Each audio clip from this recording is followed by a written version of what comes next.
देखिए, आज कल हम चर्चा कर रहे थे शुक्र की प्रशासनिक व्यवस्था की, और आज हम लोग चर्चा करेंगे शुक्र की न्याय व्यवस्था की। न्याय व्यवस्था, न्यायपालिका और दंड व्यवस्था की। इसके अंतर्गत शुक्र नीति सार में सबसे पहले लिया है कि राजकीय दायित्वों के रूप में, देखिए, राजा का प्रमुख दायित्व होता था कि संपूर्ण अंतिम न्यायिक शक्ति राजा में निहित होती थी, और राजा उस न्यायिक शक्ति का प्रयोग न्यायाधीशों के माध्यम से करता था। तो शुक्र नीति सार में बताया गया है कि न्याय का जो दायित्व के रूप में, राजकीय दायित्व के रूप में न्याय को अपनाया गया है। यानी कि अगर वादी हो या प्रतिवादी हो, प्रतिवादी को दंड मिलना चाहिए, वादी की प्रार्थना को सुननी चाहिए। तो राजकीय दायित्व के राजा का प्रमुख दायित्व है कि उसके राज्य में जो न्याय प्रशासनिक व्यवस्था की तरह ही न्याय व्यवस्था भी सुदृढ़ होनी चाहिए। न्याय व्यवस्था में किसी प्रकार की कोताही नहीं होनी चाहिए। ये शुक्र नीति सार। इसके अंतर्गत शुक्र नीति सार में न्यायपालिका दो प्रकार की बताई। प्रथम शाखा में वे न्यायालय आते हैं जिनका निर्माण स्थानीय संस्थाओं के रूप में माना गया। यानी एक प्रकार की वे न्यायालय हैं जिनका निर्माण केवल स्थानीय स्तर पर किया गया, और द्वितीय स्तर पर जिन पर राज्य का प्रत्यक्ष नियंत्रण होता है। इन न्यायालयों में कार्यरत न्यायाधीश एवं कर्मचारियों की नियुक्ति राज्य की ओर से की जाती है। यानी प्रथम प्रकार के जो न्यायालय थे, जो स्थानीय स्तर पर होते थे, जो न्याय सभा होती थी, वो ग्रामीण क्षेत्र में से, उस स्थान विशेष के लोगों में से। परंतु जो द्वितीय स्तर की जो न्यायालय जिन पर राज्य का प्रत्यक्ष रूप से नियंत्रण था, उनमें जो न्यायाधीश और कर्मचारियों की नियुक्ति है वो राज्य द्वारा की जाती है। अब इनके जो विभिन्न निकाय बताए हैं, जैसे विभिन्न न्यायिक निकाय के, जैसे सभा, जिसको जूरी भी कहा जाता है, जिसको विचार सभा भी कहा जाता है। मुख्य न्यायाधीश होता था सभी न्यायालयों का। न्यायालयों का कार्मिक वर्ग एवं साधन होते थे। यानी कि जो न्यायालय होते थे उनमें हर प्रकार के कर्मचारी होते थे, और उनका मुख्य दायित्व होता था जो राजकीय दायित्वों के रूप में एक तरह से न्याय, जो अंतिम न्यायपालिका का जो सर्वोच्च न्यायाधीश उसको मुख्य न्यायाधीश कहा जाता था।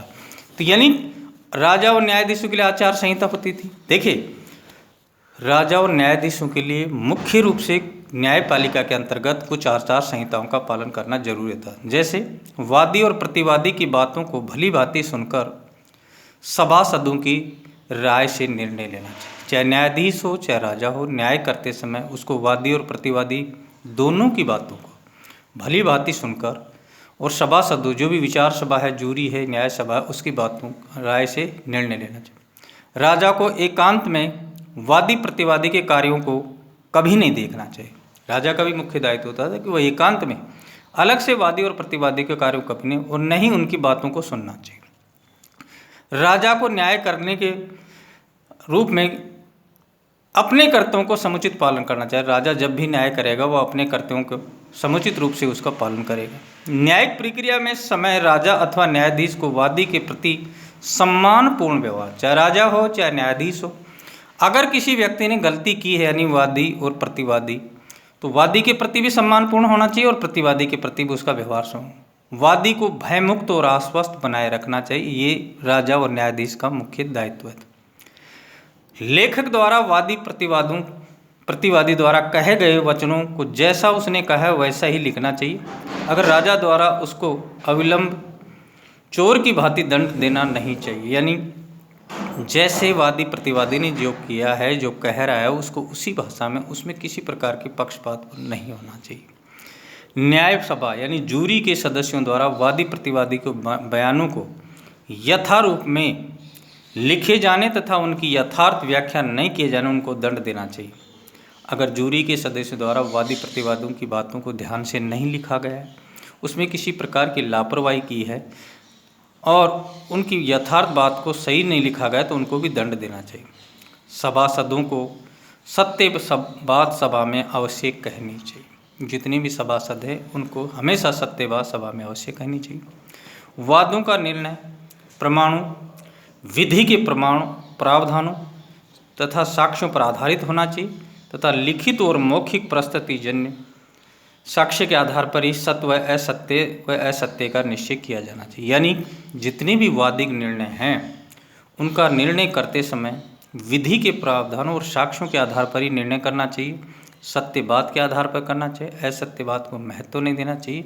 तो ये थी राजा और न्यायाधीशों के लिए शुक्र की न्याय व्यवस्था के अंतर्गत कुछ महत्वपूर्ण। 3 चीज़ें। इसके बाद में अपराध और दंड। देखिए, राजा और न्यायाधीशों के लिए शुक्र की न्याय व्यवस्था के अंतर्गत कुछ महत्वपूर्ण चीज़ें। इसके बाद में अपराध और दंड। देखिए, राजा और न्यायाधीशों के लिए शुक्र की न्याय व्यवस्था के अंतर्गत कुछ महत्वपूर्ण चीज़ें। इसके बाद में अपराध और दंड। दंड के सिद्धांत हैं। दंड यानी पारण में निष्पक्षता का हर पर दंड करते समय या दंड देते समय दंड पारण में निष्पक्षता परिस्थिति का पालन करना चाहिए। निष्पक्षता होनी चाहिए इसमें। दंड की मात्रा और प्रकृति का निर्धारण अपराध की गुरुता और जैसा दंड दिया जा रहा है वह अपराध की प्रकृति और उसके अनुसार निर्धारण के अनुसार ही दिया जाना चाहिए। दंड का पारण न्यायिक अधिकारी की निजी इच्छा, पूर्वाग्रहों और मनोवृत्तियों से प्रभावित नहीं होना चाहिए कि दंड देते समय न्यायाधीश किसी पूर्वाग्रह से ग्रसित नहीं होना चाहिए। दंड का पालन अपराधी से दोष सिद्ध होने के पश्चात ही किया जाना चाहिए। बिना अपराधी के दोष सिद्ध के दंड नहीं दिया जाना चाहिए। ये दंड के कुछ सिद्धांत थे जिसमें विशेषकर दंड पालन में निष्पक्षता बरतनी चाहिए। दंड की मात्रा और प्रकृति का निर्धारण अपराध की गुरुता और प्रकृति पर निर्भर होना चाहिए। दंड का पालन न्यायिक अधिकारी की निजी इच्छा, पूर्वाग्रहों और मनोवृत्ति से प्रभावित नहीं होना चाहिए और दंड का पालन अपराधी के सिद्ध होने पर ही दिया जाना चाहिए। इसके यह अपराधों का, अब इसके बाद में आता है अपराधों का कायिक, यानी इस श्रेणी में शारीरिक आघात किए जाने वाले अपराधों को सम्मिलित किया गया। कायिक, वाचिक इस श्रेणी में वाणी द्वारा किए गए अपराधों को सम्मिलित, मानसिक इस श्रेणी में मन के द्वारा किए जाने वाले अपराधों को सम्मिलित किया गया और सांसर्गिक जो किसी अपराध को आपराधिक कृत्य में साथ रहना अथवा प्रत्यक्ष परोक्ष रूप से सहायता पहुंचाने के द्वारा किए जाते हैं। यानी अपराधों के 4 वर्ग: कायिक शारीरिक आघात, वाचिक वाणी द्वारा किए जाने वाले अपराध, और मानसिक मन में के द्वारा किए जाने वाले अपराध, और सांस्कृतिक जो किसी अपराध के आपराधिक कृत्य में स्वयं भाग नहीं लेकर उसकी इच्छा से अपराध। इसके अलावा उहीकृत जानबूझकर किया गया अपराध, अउहीकृत बिना किसी निर्धारित मनुष्य के हो गए मंतव्य के द्वारा हो गया अपराध। एक है इसको पुनः इसके 2 भाग हैं: कारित यानी स्वयं के द्वारा किया गया या करवाया गया अपराध, अनुमोदित अर्थात ऐसा अपराध जिसमें अपराधी स्वयं सम्मिलित न होकर ने भाग लिया हो किंतु अपराध उसकी अनुमति से किया गया, उसे अनुमोदित कहा गया। इसकी पुनः 4 श्रेणियां बताएं: सकृत्कृत यानी एक बार किया गया अपराध, असकृत्कृत बार बार किया गया अपराध, अभ्यस्तकृत निरंतर किया गया अपराध, और स्वभावकृत किसी व्यक्ति की सामान्यतः अपराध में प्रवृत्ति हो जाना ही स्वभाव। तो ये थी अपराधों का वर्गीकरण और इसका जो आगे भाव है वो कल देखें।